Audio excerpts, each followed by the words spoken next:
Тараз қаласы тек Қазақстанда ғана емес, бүкіл әлемдегі түркілер салған ең ежелгі қалалардың бірі. 2002 жылы Тараз қаласының 2000 жылдығы аталып өтті. Тараз аумағына ең алғаш қоныстанған сақтар мен үйсіндер болды. Олар көшпелі халық болғандықтан Тараз аумағында шағын қоныс жайсалды. Кейіннен біздің заманымыздан бұрын 1 ғасырда ғұндардың патшасы Шөже хан келіп Тараз қаласының негізін салды. Гректерде 400 жылы жазылған деректерде Таразды Толос деп атаған.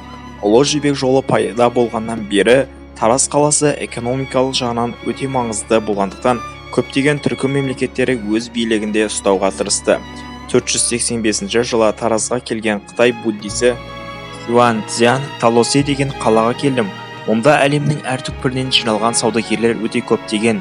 Түркі хандығының тұсында Забул хан үстінен екінші жіберген Византия елшілігін қабылдап, әскери одақ құрды. 751 жылы Талас өзенінің маңында түркілер үшін өте маңызды болған Атлах шайқасы орын алып, біріккен түркі араб әскерлері қытайларды талқандап қуып шықты. Бұл жағдай Тараз аумағында ислам дінінің тұрақтануына себеп болды. Ұзақ жылдар қарлұқтардың иелігінде болған Тараз қаласын Қараханиттер парсының саманиттерін талқандап ығыстырып, Таразды өз қолына алып астанасы етіп жариялады. Қараханиттердің астанасы болған уақытта Тараз қаласы шарықтау шегіне жетіп, көптеген зәулім сарайлар салынып, әлемдегі ең көрікті бай қалалардың бірі болды. Таразда орта ғасырдағы мәдениет пен жетістіктің нышаны болып табылатын көптеген су құбырлары, үлкен базарлар табылды. Сондай-ақ көптеген шеберлер орналасып, әртүрлі бұйымдар шығарған. Әйгілі парсы поэті Фирдауси мөп-мөлдір көздің қарасын Тараздан ғана табасың деп, Тараздың қыздары өте әдемі екендігін жырлаған. Сауда-саттық жақсы дамығандықтан онда араб, парсы, түркі, қытайлар сияқты көптеген саудагерлер орналасып, қала халқын әртүрлі ұлт өкілдерін құраған. 1220 жылы Шыңғысхан әскері басып кіргенде таразықтар қарсыласқаны үшін қала толықтай қиратылып, өртеніп кетті. Қазақ хандығы құрылғанда қазақтар иелік еткен ең алғашқы қалалардың бірі болды. Тараз қаласының маңында әрдайым қазақ-өзбек соғыстары орын алып тұрған. 2015 жылы Тараз қаласында Қазақ хандығының 550 жылдығы тойланды. Тараздың климаты Қазақстанның басқа қалаларымен салыстырғанда қатты ерекшеленеді. Таразда қыс өте жұмсақ болып, қар сирек жауады. Жауса да 2-3 күннен соң еріп кетеді. Күн қараша айында ғана суытып, наурыз айында қайтадан жылынып кетеді. Астана Көкшетауда боран аяз болып жатқанда Таразда күн жылы болып, адамдар жеңіл киінеді.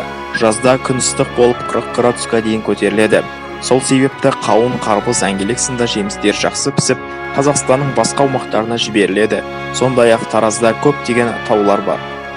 Қазіргі уақытта Таразда 357.795 адам тұрады. Қазақтар 66%, орыстар 16%, өзбектер 6%-ын құрайды. Сондай-ақ көптеген түрік, қырғыз, кәріс, дунган диаспораларда көптеп қоныстанған. Айша бибі мен Қарахан баб оқиғасы осы Таразда болған. Қарахан мемлекетінің батыры Ша Махмуд Бугра өзінің қас дұшпанының қызына ғашық болып қалады. Әкесінің рұқсат бермейтінін біліп, қыздың ауылына шабуыл жасап алып қашты. Ашуланған қыздың әкесі әскерлеріне екеуінде өлтіріңдерді бұйрық берді. Арада біраз уақыт өткен соң тоқтаусыз қашудан шаршаған ару Асуатты өзенің жағасында аялауды ұсынды. Хан жарлығын бұлжытпай орындауды жөн көрген сарбаздар Қарахан мен Айша бибіні көре салысымен қыздың сәукелесіне жылан салып қойды. Бақыттың құшағында жүрген ғашықтар мұны байқамай қалды. Айша бибі киіне бастағанда сәукелесінен жылан шығып, шағып алып қайтыс болды.